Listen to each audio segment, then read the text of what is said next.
എല്ലാവർക്കും അവരവരുടെ സമുദായ കാര്യങ്ങൾ പറയാൻ അവകാശമില്ലേ? എല്ലാവർക്കും ഉണ്ട്.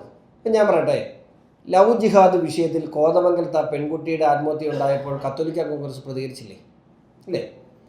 അപ്പോൾ മതം മാറ്റം എന്ന് പറയുന്ന വിഷയത്തിൽ ഇത് വിവാദമാകുമെന്ന് അറിഞ്ഞുകൊണ്ട് തന്നെ പറയുന്നതാണ്.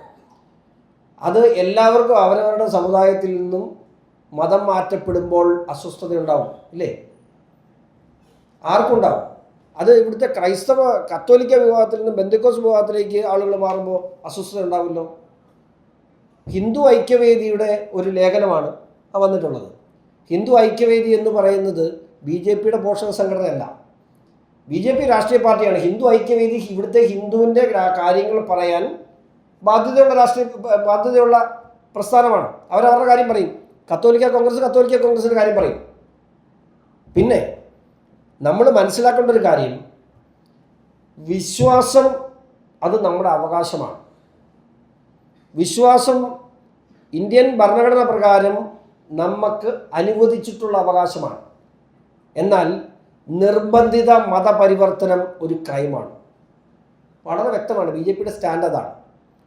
എല്ലാ വിശ്വാസങ്ങളെയും, ക്രൈസ്തവ, ഇസ്ലാമിക, ഹൈന്ദവ വിശ്വാസങ്ങളെ ഒരേപോലെ ബഹുമാനിക്കുന്ന രാഷ്ട്രീയ പ്രസ്ഥാനമാണ് BJP. പക്ഷേ ഒന്ന് മറ്റൊന്നിന് വിനാശകരമായി വന്നാൽ, അല്ലെങ്കിൽ ഒന്ന് മറ്റൊന്നിന് തടസ്സമായി വന്നാൽ അത് ശരിയായ നടപടിയല്ല എന്ന് തന്നെയാണ് BJPയുടെ അഭിപ്രായം. ഇപ്പോൾ നോർത്ത് ഇന്ത്യയിൽ നടക്കുന്ന വിഷയങ്ങളെക്കുറിച്ചാണ് പറയുന്നത്. നോർത്ത് ഇന്ത്യയിലെ BJPയുടെ ഏറ്റവും വലിയ ശക്തി കേന്ദ്രം ഏത് സ്റ്റേറ്റാണ്? ഏറ്റവും വലിയ ശക്തി കേന്ദ്രം UP ആണ്. നിങ്ങൾ ഗൂഗിൾ എടുത്തിട്ട് number of Christian education institutions in UP എന്ന് അടിച്ചു കൊടുക്കണം.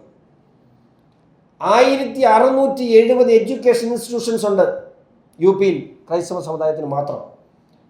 ഗുജറാത്തിൽ 1000-ലധികം എഡ്യൂക്കേഷൻ ഇൻസ്റ്റിറ്റ്യൂഷൻസ് ഉണ്ട് ക്രൈസ്തവ സമുദായത്തിന്. ഞാനൊരു ക്രൈസ്തവനാണ്. അവിടെ ഒന്നും ഒരു കുഴപ്പമില്ല. ഇഷ്യൂസ് ഉണ്ടാകുന്നത് എവിടെയാണ്? പർപ്പസ്ഫുള്ളായ ചില ഇഷ്യൂസ് പലയിടത്തും ഉണ്ടാകുമ്പോൾ അത് അവിടെ പ്രതിസന്ധികൾ സൃഷ്ടിക്കും. മതപരിവർത്തനം നോർത്ത് ഇന്ത്യയിൽ നടക്കുന്നില്ലെന്ന് ഇവിടെ ഒരു പിതാക്കന്മാരും പറഞ്ഞിട്ടില്ലല്ലോ. ഉണ്ട് എങ്കിൽ അതിന് നിർബന്ധിത മതപരിവർത്തനം, ഒരു ക്രൈം, അതിനെ തടയിടുവാനായി നിയമനിർമ്മാണങ്ങൾ അതാത് സ്റ്റേറ്റുകൾ നടത്തും. അതിനകത്തൊരു തെറ്റും പറയാൻ പറ്റില്ല. ഞാനൊരു കാര്യം ചോദിച്ചിട്ടെ, ഇവിടെ കേരളത്തിൽ നിർബന്ധിത മതപരിവർത്തന നിരോധന നിയമം നിലവിലുണ്ടായിരുന്നെങ്കിൽ കോതമംഗലത്തെ ആ പെൺകുട്ടി ആത്മഹത്യ ചെയ്യുമായിരുന്നു. അതിനെ നിർബന്ധിക്കുമായിരുന്നു. ഒറ്റ ഉദാഹരണമാണ്. നോർത്ത് ഇന്ത്യയിൽ ആഹ, ഇവിടെ ഈഹി എന്ന് പറയാൻ പറ്റില്ല. കേരളത്തിൽ ഞാൻ ചോദിക്കുന്ന വ്യക്തമാണ്. ഞാൻ സംശയം ഉണ്ടെങ്കിൽ ചോദിക്കണം.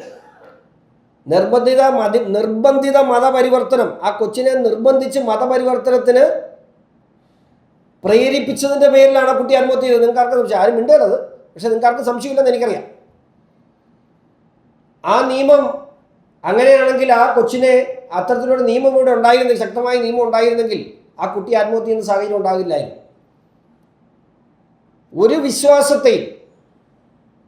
ഒരു വിശ്വാസം പ്രാക്ടീസ് ചെയ്യുന്നതിനും ഭാരതീയ ജനതാ പാർട്ടി എതിരല്ല. എല്ലാ വിശ്വാസങ്ങളെയും ബഹുമാനിക്കുന്നു. പക്ഷെ ഒന്ന് മറ്റൊന്നിന് തടസ്സമാകാൻ പാടില്ല. മാത്രമല്ല, കേരളമാണ് ഇതിൻ്റെ ഹെഡ്ക്വാർട്ടേഴ്സ്. ക്രൈസ്തവ സഭയുടെ ഹെഡ്ക്വാർട്ടേഴ്സ് കേരളമാണ്.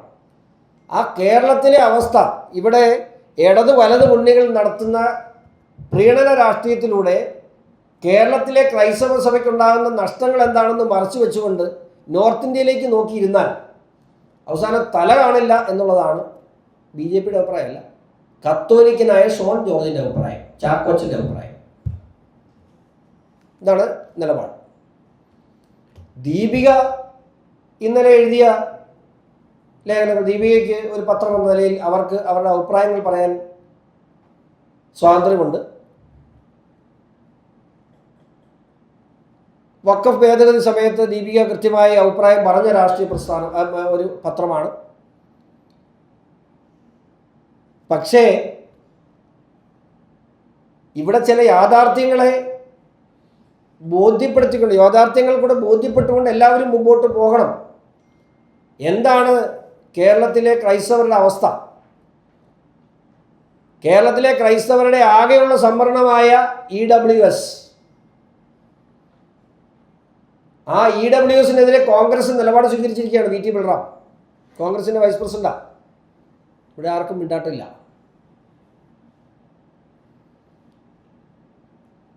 ഇടതുപക്ഷ ജനാധിപത്യ മുന്നണി ഇവിടെ ന്യൂനപക്ഷം എന്ന് പറയാൻ യഥാർത്ഥ കേരളത്തിലെ ന്യൂനപക്ഷം ആരാണ്? ക്രൈസ്തവ സമൂഹമാണ്. വേറെ ആരും ന്യൂനപക്ഷമല്ല. യഥാർത്ഥ ന്യൂനപക്ഷം ക്രൈസ്തവ സമുദായമാണ്. ആ ന്യൂനപക്ഷ വകുപ്പ് എത്ര കാലമായി ആരുടെയിലാണ് ഇരിക്കുന്നത്? ആ മര്യാദ കാണിക്കുന്ന മുന്നണികളുണ്ടോ? ആ മുന്നണികൾക്കെതിരെ എഴുതട്ടെ എല്ലാവരും. ഇതാണ് പാർട്ടിയുടെ അഭിപ്രായം. എല്ലാവരെയും ഒരേപോലെ കാണാൻ തന്നെയാണ് ഭാരതീയ ജനതാ പാർട്ടി. ഇവിടെ മാത്രമല്ല, ഓൾ ഇന്ത്യ തലത്തിൽ അങ്ങനെ തന്നെ കണ്ടിട്ടുള്ളൂ. 11 വർഷമായി നരേന്ദ്രമോദി ഭരിക്കുന്നു. എത്ര ഇസ്ലാം സഹോദരങ്ങൾ പീഡിപ്പിക്കപ്പെട്ടിട്ടുണ്ട് ഇന്ത്യയിൽ? എത്ര ലഹളകൾ ഉണ്ടായിട്ടുണ്ട് ഇന്ത്യയിൽ? അതും കൂടെ പറയണ്ടേ? അതെല്ലാം പറഞ്ഞിരുന്നു. ഞാനൊക്കെ അത് വിശ്വസിച്ച ആളാണ്.